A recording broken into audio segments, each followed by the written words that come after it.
বোয়াল মাছের ঝোল, বোয়াল মাছ। কালারটা দেখেন কত সুন্দর কালার হচ্ছে, খাইতেও টেস্টি হবো। সুন্দর হচ্ছে ঝোলটা।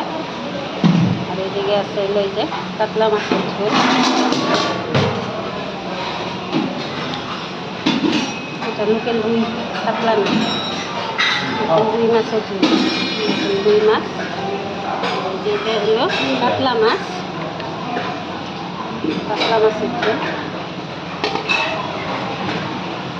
আলু দিয়ে পাতলা পাতলা ঝোল, গরমের মধ্যে পাতলা ঝোল খাইতে টেস্টি হয়, তার জন্য পাতলা করে ঝোল করা হচ্ছে। ডিম কারি,